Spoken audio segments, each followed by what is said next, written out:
for growth so that we can reach that potential that you have given to each one of us. Kayo ang manguna ngayon, mangaral, magturo, umakay sa amin. Dalangin namin ang lahat ng ito sa ngalan ng iyong anak na si Jesus. Life could be trapped in everydayness. Yung araw-araw ganon, linggo-linggo ganon, buwan-buwan, hanggang mapansin mo, taon-taon ganon, hanggang maubos na lang ang buhay. Life could be trapped in ordinariness, in dullness. Maaaring ang buhay tuloy sa halip na exciting, sa halip na makulay, masaya, ay parang nakababagot, nakasasawa, parang wala namang nangyayari. Ecclesiastes 1, 2-4 and 8. Nothing makes sense. Everything is nonsense. I have seen it all. Nothing makes sense. What is there to show for all our hard work here on this earth? People come and people go. All of life is far more boring than words could ever say. Isang observation ni Solomon tungkol sa buhay, pag hindi mo pinag-ingatan ang paghawak ng bawat oras at araw na binibigay ng Panginoon, life could become dull, boring, colorless, lifeless. At kung minsan, itatanong mo pa sa sarili mo kung bakit ka ba nga nabubuhay pa. Kung sulit ba na ipaglabang patuloy pa rin mabuhay. Pag dumarating ang ganyang mga pag-iisip, kanino man, ay dapat suriin kung paano siya nabubuhay, paano niya iniingatan ang panahon na ipinahihiram ng Panginoon. Life could be trapped in dullness caused by lack of connection to the big, to what is big, to infiniteness and eternity, to immortality, to higher meaning, purpose, vision. Pagka walang vision, walang pananaw, pangitain, walang pangarap, walang adhikain, napakadali na magmukhang walang saysay ang buhay.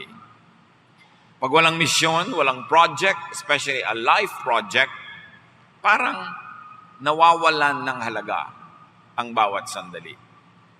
Isaiah 22:13, you celebrated by feasting on beef and lamb and by drinking wine because you said, let's eat and drink, tomorrow we may die.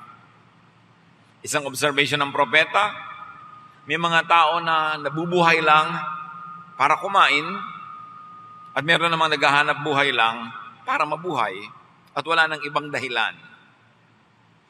Kumakain para huwag mamatay sa gutom, nagpapahinga para maipahinga lang ang katawan at magkaroon ng lakas muli para bukas magtrabaho na naman at inuubos ang lakas maghapon sa trabaho para ikain at itulog uli, para lumakas uli at magtrabaho uli, paulit-ulit hanggang humina na ng humina, magkasakit at bawiin na ng lupa ang lupang katawan, parang walang nangyari sa buhay. It's important for the people of God to realize that we have missions in life, that there is a purpose for our existence, that there's a higher and nobler cause for our life. So get beyond everydayness or ordinariness. Dapat ay lampasan yung pagiging napaka-normal lamang, napaka-ordinaryo, at walang nangyayari. 2 Timothy 2:20-21, in a large house, there are articles not only of gold and silver, but also of wood and clay. Some are for special purposes, and some for common use. Those who cleanse themselves from the latter, meaning from being ordinary, will be instruments for special purposes, made holy, useful to the master, and prepared to do any good work. Hindi kinukumpara dito ang ibang talento o kakayanan ng tao. Hindi kinukumpara ang tao sa kapwa-tao. Ang ikinukumpara dito isang tao sa kanyang sarili. Na ikaw bilang tao, bilang instrumento ng Diyos, pwede kang napaka-ordinaryong instrumento lang o pwede kang maging special na instrumento. At sabi ng Timothy, Yun daw inihahanda, nililinis, dinadalisay ang sarili, gagraduate from being ordinary to being special, special instruments for special purposes. So hindi ito may taong special at may taong ordinary, hindi ganoon. Bawat tao pwedeng maging ordinary at pwedeng maging special. Kaya dapat daw sinasanay ang sarili, hinuhubog ang sarili, para lumampas sa pagiging karaniwan at maging pambihira para sa ikaluluwalhati ng Diyos. So cleanse, prepare, position yourself for special purposes, for specialness. Which means we should make our day, our week, our months, our years, our life special. Nalalampas ka lang sa ordinariness. Yung laging araw-araw, yun lang ang ginagawa mo, dapat may iba pa. Pagka inoobserbahan natin kuminsan, ang napakarami mga Pilipina, maging Pilipino, babae at lalaki, halos kalahati ng araw, bawat araw, araw-araw, naglalaba. Lalo na yung mga masela na ayaw pa ng washing machine, gusto pa sariling kamay, kusot. Kalahating araw yan. Lalo ko ikukula mo pa. May palo-palo ka pa. Pagkatapos aalmerolan mo pa. Kung ano-anong gagawin mo sa damit. Tapos susut mo lang naman yun, dudumi lang yun. Ibig mo sabihin, mauubos ang kalahati ng araw mo araw-araw para lang sa damit. Tapos tumanda ka na, namatay ka na, ang accomplishment mo, naglaba ka. Hindi masamang maglaba. Magaling ang paglalaba, pero may iba ka pang dapat mas galingan. Paano ka gagaling, ginang? Paano ka gagaling, ate? Madedevelop mo ang iyong balletic dance skills, ang iyong painting skills, ang iyong musical skills. Paano mo madedevelop ang iyong engineering skills, ang ibang pong mga husay at galing, administrative skills kung nakatali ka sa batya. Yung sobrang luto. Pwede namang mayroong madaling lutuin. Kung bakit yung isda, dudurugin pa, tatanggalan ng tinik, igigisa pa, tapos ibabalik ulit dun sa loob ng isda, tatahiin, tapos ipiprito pa ulit. Hindi ba pwedeng iihaw na lang yan para makapag-painting lessons ka, mother? Yung ang daming busisi ng buhay, although hindi masama yun kung paminsan-minsan. Pero mga kapatid, ang sinasabi natin dito, may iba ka pang calling bukod sa household chores. May iba ka pa rin calling bukod sa mamasukan araw-araw. Magbabande clock ng alas 8, magbabande clock out ng alas 5, araw-araw, para sumweldo ng kulang at kulang din naman. May iba pang dahilan ng buhay. Hindi ka nabubuhay para maghanap buhay. Naghahanap buhay ka para may kitain ka at sumobra pa yon para magawa mo pa yung higit sa bibili lang ng pagkain, magbabayad ng rent, ang mga bahayarin, kundi magawa mo pa yung mga ibang bagay na nakakapagpalaki ng isip, nakakapagpalawak ng pag-iisip, nakakapagpayaman ng kalooban at ng pagkatao. Hindi yung ano kakainin, merong araw-araw, ano kakainin natin, anong ulam natin, ano kakainin natin, anong ulam natin. Araw-araw yun ang tanong. Matthew 6:31-33. So do not worry saying, what shall we eat? Or what shall we drink? Or what shall we wear? For the pagans run after all these things. And your heavenly Father knows that you need them. In other words, mga basic needs, dapat basic. So nalalampasan para mas magawa mo pa yung more complex needs in life. Kaya kalaban ng true godliness and true godly development ang poverty. That's why we should all declare war on poverty. Paasensuhin natin ating sarili, ang ating kamag-anak, ang ating komunidad, ang ating bayan, para hindi tayo isang kahig, isang tuka. Alam niyo mga manok nung araw, kakahig sa lupa, tutuka, kakahig, tutuka. Yun ang naging symbolism ng isang kita, isang gastos, isang kita, isang gastos. Araw-araw na lang ang iniisip, ano kaya ang kikitain ko bukas para may kainin ako bukas? Magandang isipin nyo para ka mag-survive, pero dapat nalalampasan ng tao yung ganong level ng pag-iisip. Dapat namimili ka rin. Saan ba ako pupuntang museum ngayon? Sa Louvre ba sa Paris? O sa Prado ba sa Madrid? O sa Metropolitan Museum of Art sa New York? Hindi yung, ano kaya bibiling ko? Galunggong o dilis? Galunggong o dilis? Galunggong o dilis? Araw-araw. Hindi natin minamasama ang maging mahirap. Ang sinasabi natin, dapat may gawin ka para hindi ka manatiling ganyan, para yung nakatago mo pang talento at galing lumutang pa. Hindi ibinabaon ka na, inililibing ka na, hindi pa lumutang kasi puro survival lang ang ginagawa natin. Well, we should work hard. We should work smart. That you don't earn only what can be earned, but you earn more. Sobra, so that you have something to give to others at meron kang magagawa para i-develop ang iyong pagkatao. So do not focus on just the basics. Do not focus on just existence. At sabi ni Jesus sa 33, but seek first His kingdom and His righteousness, and all these little things will be given to you as well. So, sa niya mahalaga yan, yung kakainin mo, isusot mo, pero hindi yan ang dahilan, kaya kanilikha ng Diyos. Nilikha ka para maging isang tunay at kumpletong tao ayon sa kanyang disenyo. At yun ay nangyayari pag hinanap mo ang kanyang kaharian, ang kanyang paghahari sa puso mo, na siya ang masunod, ang kagustuhan niya ang maganap, at ang kagustuhan niya that you grow from glory to glory to glory. So look up, seek greater things and meanings above your daily mundane existence and survival. Put everydayness in proportion to great dayness, in perspective to life. Yes, paminsan-minsan meron kang everydayness, pero dapat hindi in everyday. Merong parang tinatamad ka, parang walang kahulugan ng buhay, pero dapat parang hangin lang yun na paminsan-minsan umiihip at hindi nagtatagal. Dapat alam mo kung ba't ka nabubuhay. At ate, hindi ka lang nabubuhay para lagi may pang-enroll ang mga kapatid mo. Meron pa ng beyond that. Paano kung tapos na sila ng college, pwede ka nang mamatay? Dahil yun ang kahulugan ng iyong buhay. Mga magulang, hindi lang kayo nabubuhay para magpaaral ng mga anak. Dahil meron din kayong sariling buhay na dapat ipinaglalaban nyo rin na mangyari. At mga anak din naman, hindi lang nabubuhay para patuloy na laging sundin ang bawat kagustuhan lamang ng kanilang magulang kasi meron din silang sariling disenyo, sariling pagkatao na dapat mangyari.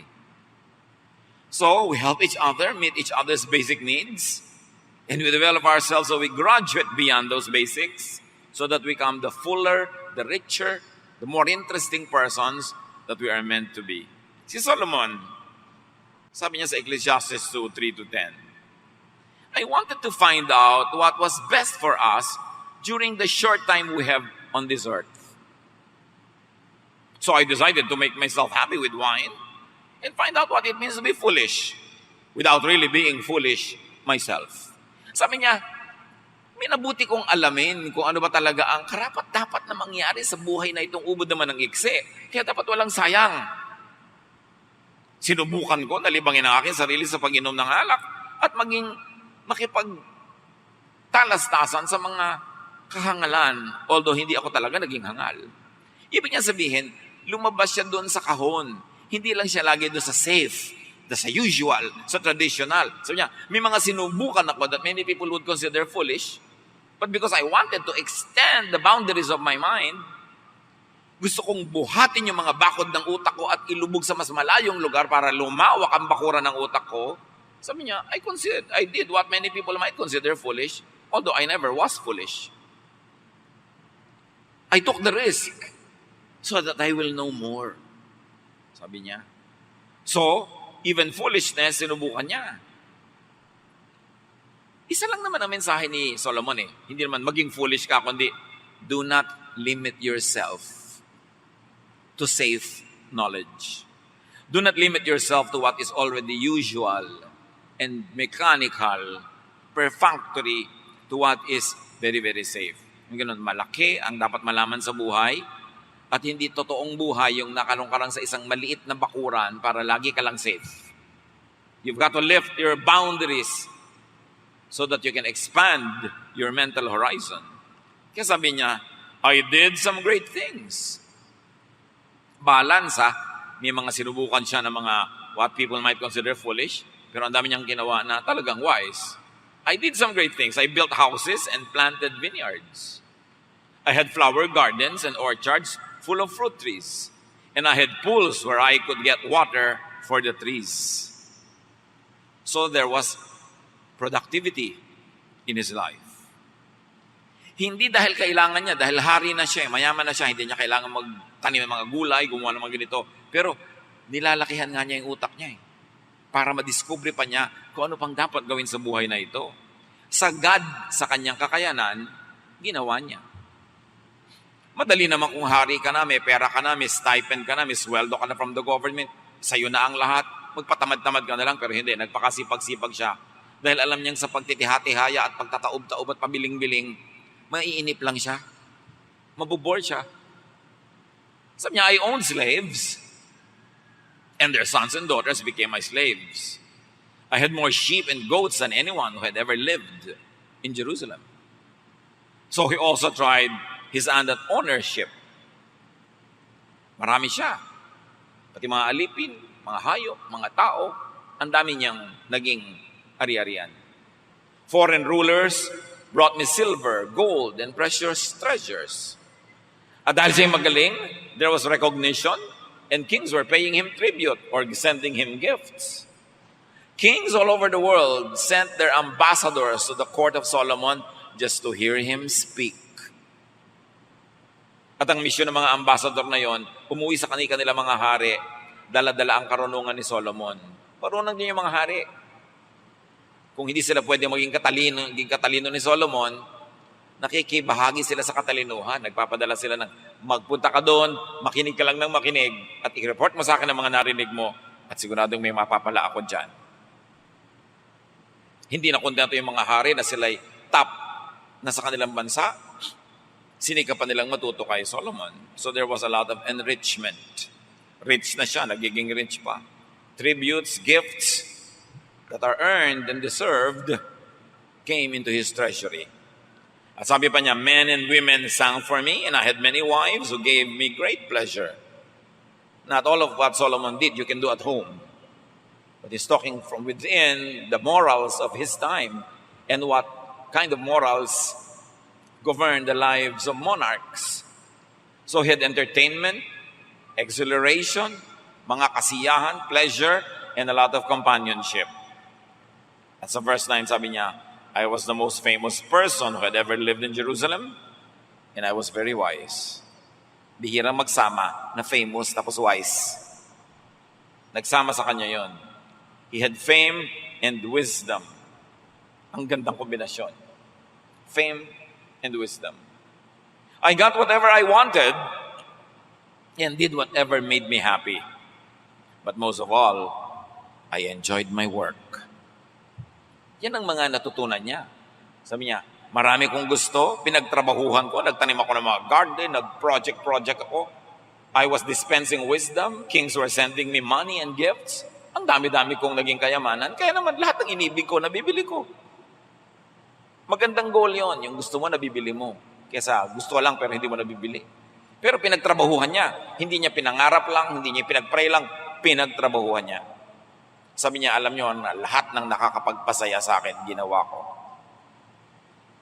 Pero higit sa lahat, sabi niya, sa dinami-rami ng mga ginawa ko sa buhay, enjoy ako lahat sa iyo ngayon.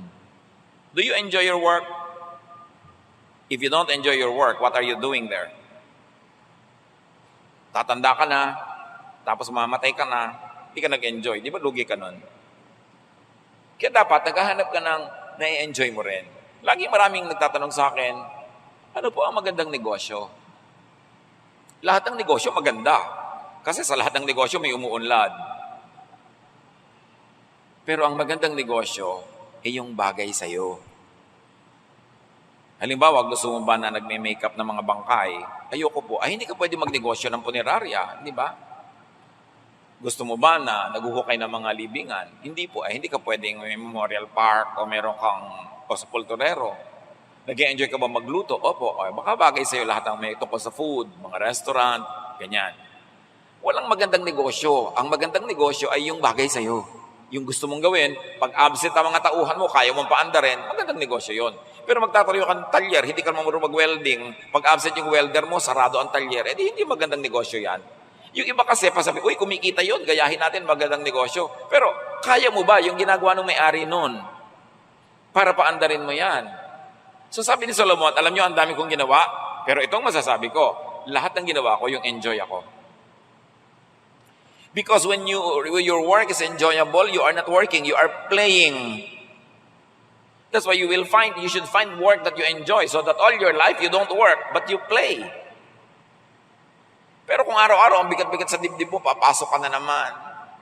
Kakasakit ka niyan. Alam niyo yung mga inis, mga pagtitimpi, yung mga himutok na sinasarili, nagiging sakit. Kaya dapat hahanapin mo kung saan ka masaya. Mga magulang, encourage natin ating mga anak kung ano yung karir nila sa buhay, yung kung saan sila masaya, hindi kung saan tipak ang kita. Kasi kahit tipak-tipak yung kita, tipak-tipak din yung puso nila, hindi naman sila masaya. Ganun ba ang buhay na gusto natin para sa kanila? Pero, hindi ko mo enjoy ka, ibig sabihin hindi ka kikita na malaki. Kasi pag enjoy ka nga, you put your heart and soul into it and you give your best, all the more that you have the chances to be the best, to achieve a lot, to earn a lot. Kaya dapat isipin mo, enjoy ba? Yung pipili ka ng mapapangasawa, yung mayaman o yung masarap kasama, yung tawa ka ng tawa, doon ka na sa tawa ka ng tawa kahit ang kinakain mo rin yung gulay na tawa-tawa. Kasi ang dami-dami yung pera pero ang haba ng mukha mo, nakasimangot ka. Eh ngayon kung mayaman na, tawa ka pa ng tawa, aba, huwag mo nang papawalan yan. Diba? Pero hindi lang yung kasi mayaman, kasi gwapo, kasi maganda, eh masaya ka ba? Ang mahalaga sa buhay, masaya. Hindi ibig sabihin na mayaman, hindi masaya. Pero hindi man ko mayaman, ay masaya na. At hindi naman ko malungkot, masaya. Eh, mahirap, eh, masaya din. Kaya tinitingnan mo, saan ka ba sasaya? Sabi ni Solomon, I enjoyed all of it. And that's what is important in life. Yung enjoy ka. Ang dami-dami rin tatanong, saan church po ba ako magme-member? Eh, di doon ko sa ka-enjoy. Enjoy ka ba ng mukha kang bangkay? Lagi ka naka-long sleeve, laging serious, may bulak sa ilong. Maraming ganun churches. Join. Meron enjoy ka ba na medyo relax ka lang, cool ka lang, hang loose ka lang? Meron din ganun. Saka enjoy. Kasi isa lang ang Biblia, isa yung Diyos. Pero iba-iba yung enjoyment mo, di doon ko sa ang ka-enjoy. Pareho lang yun. There should be satisfaction in life. Ito hindi pa science, pero kutob ko lang, maraming cancer ang pinagmumulan, himutok, kabiguan, at inis na hindi maibulalas. Kasi pag inoobserbahan ko yung maraming kilala ko na nagkaka-cancer, ganun. Kung minsan inis na inis sa asawa, nagka-cancer. Minsan bigong-bigo sa buhay, gusto niya, hindi niya magawa. May common denominator. Hindi lahat, may exemption. Pero dapat ang tao kasi masaya. Nilikha tayo ng Diyos para masaya. Search for and the enjoyment of happiness is what characterized the life of Solomon.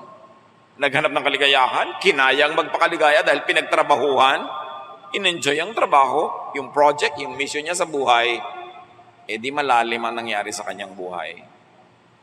So go above and beyond survival. Go beyond maintenance. Go above and beyond poverty. Ang dalangin ko at wish ko para sa lahat, huwag namang sumweldo lang ng minimum wage. Ang linaw na nga ng description, minimum. Diba? Dapat maximum. Because you should grow from glory to glory. Mga employers, kung kaya naman ang negosyo, kumikita naman kayo, huwag naman kayo magpa-minimum wage. Dahil kayo lang yung happy, yung mga tao hindi. Araw-araw swimming kayo ng swimming sa pawis ng iba. Di ba? Kailangan, kung kaya ninyo magpasweldo ng malaki, lakihan nyo. Dahil kung natutuwa ay sa inyo ang Diyos, sino naman nakakapigil sa Diyos na lagi pa kayong payamanin? Pero pag hindi natutuwa sa inyo ang Diyos, sino makakapilit sa Kanya na pagpalain kayo?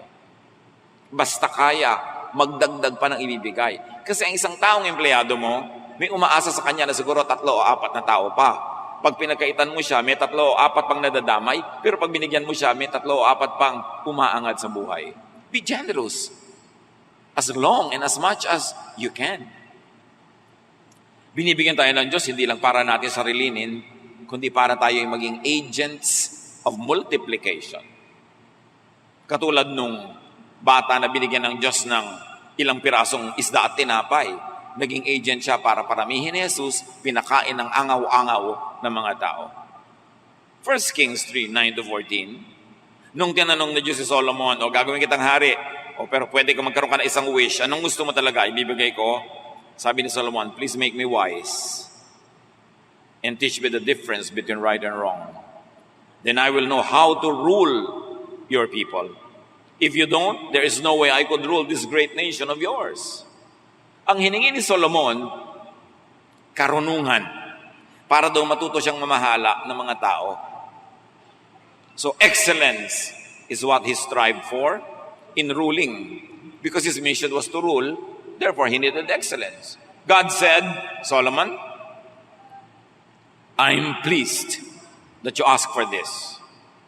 You could have asked to live a long time, or be rich, or you could have asked for your enemies to be destroyed. Instead, you ask for wisdom to make right decisions.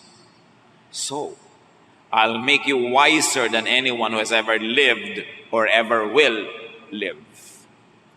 Yun ang bigay ng Diyos kay Solomon, karunungang hindi matutumbasan ng lahat ng isinilang bago si Solomon at isisilang after Solomon. That's why the teachings of Solomon should be given great importance. Because siya lang ang pinatalino ng Diyos, higit kanino man. This is big. Malaki kasi ang hiningi niya, karunungan. Kung pera, hindi malaki, according to God. Kung destruction of his enemies, hindi malaki. Pero na-impress ang Diyos sa hiningi ni Solomon. Wisdom, ang galing mo naman.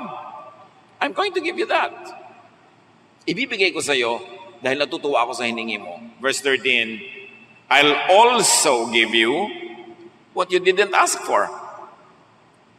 You'll be rich and respected as long as you live, and you'll be greater than any other king. If you obey me and follow my commands, as your father David did, I'll let you live a long time.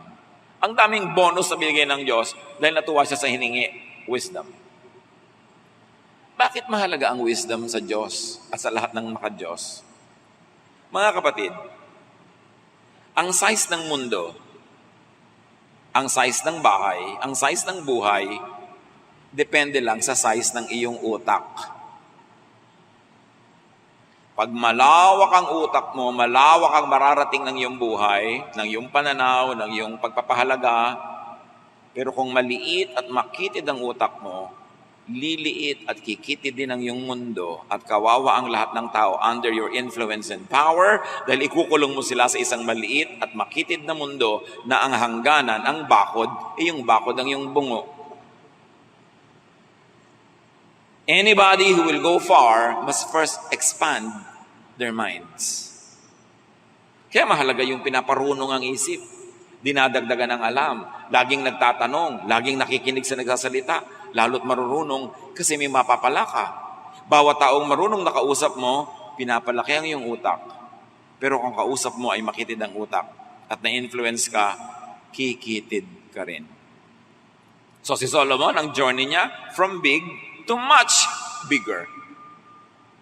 And take note, it could be from small to much smaller to nothing. But he made the right choice. He wanted to be wise. Parang yung mga ibinigay ni Lord na talents, yung binigyan ng malaking puhunan, napalaki niya, binigyan pa siya ng lalong malaki. Yung binigyan ng maliit na puhunan, hindi niya pinatubo, hindi niya ininvest, binawi sa kanya. Wealth and fame, these are only byproducts of pleasing God by being wise. So connect to big. To the big, to what is big. Of course, that is God. And the real meaning of righteousness and heaven, hindi lang yung mga lugar na nasa likod ng mga ulap-ulap, kundi yung pagharian ng Diyos ang puso mo, yung isip niya, maging isip mo, yung kalooban niya, maintindihan mo at masunod, lalaki ang iyong mundo, you expand the kingdom of God. 1 Corinthians 9:24-27, you know that many runners enter a race, and only one of them wins the prize. So, run to win. Hindi ka naman sumasali sa karera para matalo eh. So, gagawin mo ang lahat para ka manalo. At ang karerang ito mga kapatid, hindi karera against other people, but karera against your own self. Dapat matalo mo ang iyong mga kahinaan, matalo mo ang iyong mga kamangmangan, mga kakitiran, para ikaw ay panalo sa sarili mong buhay. Kasi pwedeng matalo ka sa sarili mong buhay. Hindi kailangan matalo ka ng iba at hindi kailangan talunin mo ang iba. Ang kailangan mong pagwagian ay ang kakitiran, kababawan, kaliitan ng isip. Aim for big. Athletes work hard to win a crown. Hindi ka sumasali sa competition para lang matalo at hindi ka nabubuhay sa mundong ito para lang matalo ng sarili mong weak side. Dapat manalo yung strong side mo para ikay panalo. Not against other people, but against your own weaknesses. Work hard to connect to the big. How do you connect to the big? You connect to big ideas and minds. Ang batang si Jesus, nung nagpunta sila sa piyesta sa Jerusalem, nung siya ay 12 years old, nawala siya. Nag-uuwian na lang lahat sa Galilee, nawawala pa siya. Nung bumalik ang kanyang mga magulang na Mary and Joseph to the city to look for him, kung saan-saan siya hinanap, 3 araw, doon lang siya nakita sa templo. Ang mga kausap niya, mga pantas, mga philosophers, mga theologians, mga propeta, mga scholars. At sabi ni Mary, "Anak, unfair ka naman. Hirap na hirap kami maghanap ng tatay mo sa'yo kung saan-saan." At sabi ni Jesus, bakit naman po kung saan-saan kayo naghahanap? Hindi nyo ba alam na dito nyo ako matatagpuan? Kung nasaan na matatalino? Alangan manghanapin nyo ako sa kasino. Alangan manghanapin nyo ako sa palengke. Alangan manghanapin nyo ako sa mga kalye-kalye. Although hindi naman ibig sabihin na nandun ay masama yung tao. Pero sabi niya, kilala nyo ako. Alam nyo ang hahanapin ko ay katalinuhan, paglaki ng utak, spirituality. So sino kaya ang kakausapin ko kundi ang mga matatandang ito? Na mga hangang-hanga sa kanyang mga kausap niya. Dahil ang tang niya, ang galing. Nakikinig siya, ang talino niya. Kayo, sino lagi niyong kausap?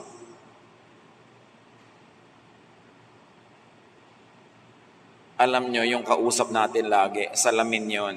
Nakikita natin ating sarili. Kasi, lagi mong kausap dahil enjoy ka. So, anong pinagtatawanan niyo? Yung nag-contest kayo, pabilisan kayo magbilang ng kaliskis ng isang isda.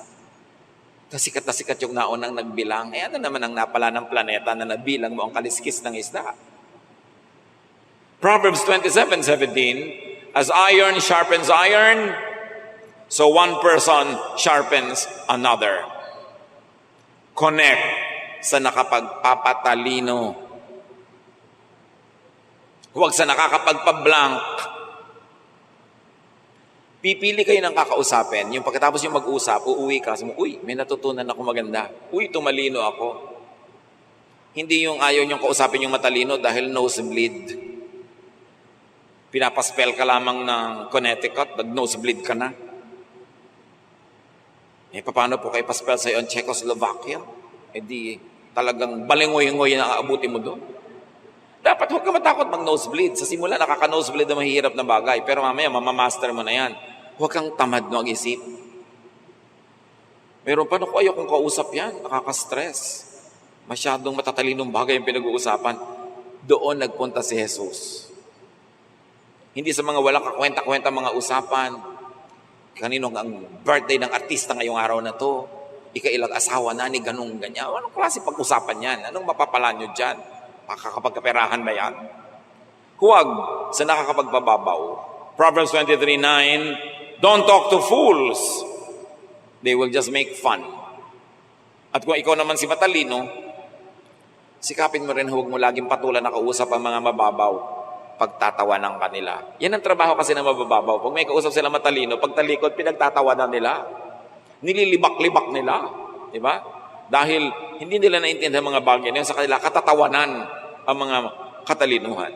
Proverbs 26:4, don't make a fool of yourself by answering a fool. Pagka mayroong mga kababawan at mga kawalang kwenta na itinatanong, o binabato sa iyo ang mga alam mong hindi dapat patulan, sabi ng Bible, huwag kang makipag-usap. Yung lola namin, nung nabubuhay pa, pag may tinanong ka doon, at nakita mong tumingin yan sa malayo na gano'n, ibig sabihin nun, walang kakwenta-kwenta yung tanong mo. Huwag mo nang maulit-ulit at makukurot ka. Pag nagtanong ka pa ulit, yung tanong mo, walang kapararakan. Yan ang sasabihin niya, walang kwenta-kwenta. Huwag natin pagsayangan ng oras yan. Kaya namimili ka ng itatanong. Mahalaga yung kausap mo matalino, pero kung minsan, hindi lagi madaling gawin yun. Pero yun ang kapakipakinabang. Sino? Anong mentalidad ang madalas nating kaulayaw, kausap, kasama? Birds of the same feather flock together.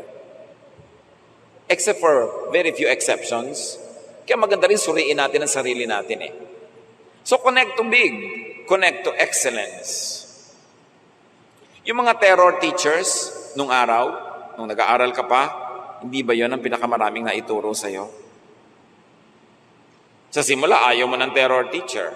Ayaw mo ng terror lola, ayaw mo ng terror tita. Pero pag nagkaedad ka na, na-appreciate mo, meron pala silang magandang itinuro sa akin. Yung mga istrikto, yung matataas ang standard, uncomfortable lang kasama yan sa simula. Pero pag nagkataon at nagtagal, dun ka may napapakinabang. So go for and connect to growth and development. Outgrow smallness of mind. At kung minsan, ito ang challenge sa mga may nangyari sa buhay nila, umasenso ang utak, maraming nalaman, maraming na-achieve. Pag may mga reunion sila sa high school, parang naninibago ka, parang, ay, bakit nando pa rin yung mentality ng mga dati kong classmates? Kung minsan may reunion ng family, mga pinsan mong kalaro mo nung araw, parang, ay, nando pa rin yung utak niya sa grade 5 level. At sa lagay, pagkausap ko to, magiging ganito yung usapan namin. Kasi mahirap din mag-adjust. Pero ang mahalaga dito, at least nakikita mo na lumaki yung utak mo, tuloy, nahirapan ka na mag-adjust. That is good, but you should adjust kasi mas malaki yung utak mo, ikaw yung makaka-adjust. But remember this, your mind could be your own prison. Your mind could also be your own wings to fly far away. Ang pinakamalupit na piitan, na kulungan, ay hindi mga metal, hindi mga concrete, ang utak. Maraming tao, kulong na kulong ang buhay dahil ang utak nila, ang pag-iisip nila ay isang malaking kulungan ng buhay nila. Ay, hindi ko pwedeng gawin yan. Bakit hindi pwede? Ba't ka nakakulong? Ay, hindi ko pwedeng maligo kasi may patay. Bakit hindi pwede? Ay, hindi mo pwedeng gawin ito. Bakit hindi pwede? Merong magandang restaurant. Kumain tayo dyan. Naku, baka mahal. Huwag na tayong pumasok. Hindi mo pa nakikita yung presyo. Kinukulong mo na yung sarili mo. Papasok ka sa isang building, naku, baka hindi tayo payagan ng gwardiya, huwag na tayong pumasok.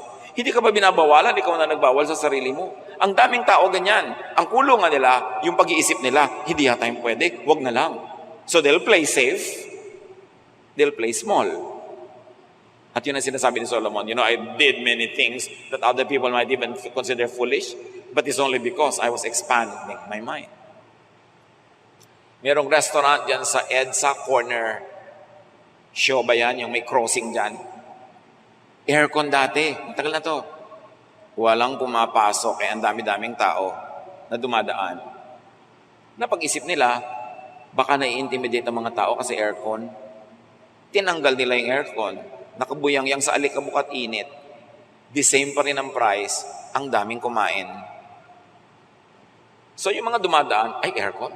Wah, baka mahal. Ikinukulong nila yung sarili nila, hindi pa nila alam. Merong magsasabi ka, hihingi ka ng permiso, ay naku, baka hindi tayo payagan, wag na lang. So sino hindi pumayag sa'yo? Yung utak mo. Kasi hindi mo tinry. Kaya ang tanong mga kapatid, gaano karaming pagkakakulong ang nararanasan natin dahil tayo ang nagkukulong sa ating sarili. Baka hindi ako payagan, baka hindi pwede, baka mahal, baka hindi affordable, baka mahirap gawin.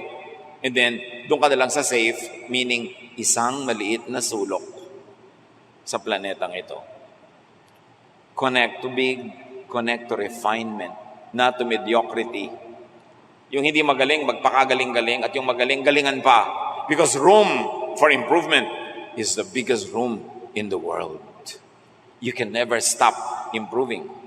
Connect to function and beauty. Si Jesus, nung mamamatay sa krus, sabi niya, it is finished. Pero sa salita na ginamit niya, tetelestai. Ibig sabihin, it is being finished in a very beautiful way. May beauty, hindi lang natapos. Tetelestai is the expression used by sculptors pag nagawa na nila yung huling ukit na gagawin nila at nagandahan sila, sasabihin nila, tetelestai. Yun ang ginagawa ng pintor na tapos na yung mga strokes niya, tapos na yung trabaho, tetelestai. Yun ang ginamit ni Jesus nung mamamatay siya. Because his whole work, his whole ministry was beautiful art. At sabi niya, tetelestai, it is finished. Hindi tapos lang, kundi ang ganda-ganda ng pagkakatapos. At dapat ganun na sasabihin natin kung nalalagot ang hininga natin. Tetelestai. Hindi, anak, namamatay na ako. Ikaw magbayad ng mga kuryenteng iiwan ko, ha? Ano nang tetelestai doon? Yung, ang piano, ang lumalumang piano, para kay bunso. Ayaw nang tumugtog ng piano, yung paantapik mo, mamamatay ka na lang. Dapat tetelestai. A life well lived. A life lived in excellence. Nagawa mo ang best at na-enjoy mo yung best, then meet your Maker. So connect to big causes. Dapat hindi lang nga yung pagsasaing, hindi lang yung pagluluto, hindi lang yung pagtatrabaho. May mas malaki pa doon. Connect to that which brings about feeding and satisfaction. Ito yung malalaki ha. Feeding and satisfaction, healing and rest for you or for others. Connect to what brings about peace, happiness. In other words, connect to whatever brings about Jesusness. That is big. Pag kinilala mo si Jesus, inala mo ang misyon ni Jesus, inala mo ang kanyang mga prinsipyo, pananaw, turo, at nabuhay ka ayon doon, you connect to big. So you connect to activities and experiences that enlarge your mind. And of course, connect to big fruits. Huwag kang makontento na lang sa maliliit na prutas at konti kung kaya mo pang dagdagan ang pagsasaka, ang pagtatrabaho para dumami yung fruits, mas sumarap at mas maraming mabunga. Proverbs 14:14, you harvest what you plant, whether good or bad. So hindi natin masyadong consciously ina-appreciate that whatever we are harvesting now is what we planted yesterday. And if you don't like what you're harvesting now, stop planting today what you planted yesterday and don't plant it tomorrow because you will keep harvesting the same thing. Kung ayaw mo sa buhay mo ngayon, kailangan palitan mo ang formula. Kung gusto mo sa buhay mo ngayon, palitan mo pa rin for the better. Because we grow from glory to glory. Pero wala kang pwedeng mapalitan na bungang inaani kung hindi mo papalitan ng pagtatanim, paraan ng pagtatanim, at butong itinatanim. Go for big. 2 Corinthians 9:6. Remember the saying, a few seeds make a small harvest, but a lot of seeds make a big harvest. You want a big harvest? Plant big. Go for big. Your life is precious. Life is short, but it's always long enough for greatness, for the big, for satisfaction, for happiness. Don't go for anything less. God designed you to be an outstanding person, to achieve the best within your field, not to compare yourself with others, but to compare yourself only with your past achievements. God wants you big. God wants you happy, but you've got to do your part. Be wise. Ask for wisdom. Continue to enrich your mind and work. And the Lord is going to bless you with growth beyond your imagination. Sabi sa Bible, what God has prepared for you is beyond what you have already seen and heard. It is even beyond your imagination. It never even occurred to you. Maganda ang plano ng Diyos, pero kailangan sumunod ka sa kanyang method. Dear Lord, teach us. Teach us, Lord, to continue to grow. Huwag kami maghintay na lang ng kamatayan kahit may edad na kami. Meron pa kami magagawa. Meron pa kaming misyon. Marami pa kaming pwedeng ma-achieve. At lalong-lalo kung batang-bata pa, dapat hindi kami nabobore. Dapat lagi kaming nananabik bawat araw, bawat gawin na may gagawin, meron kaming project. Lord, give us this spirit. Teach us to be wise, to make the most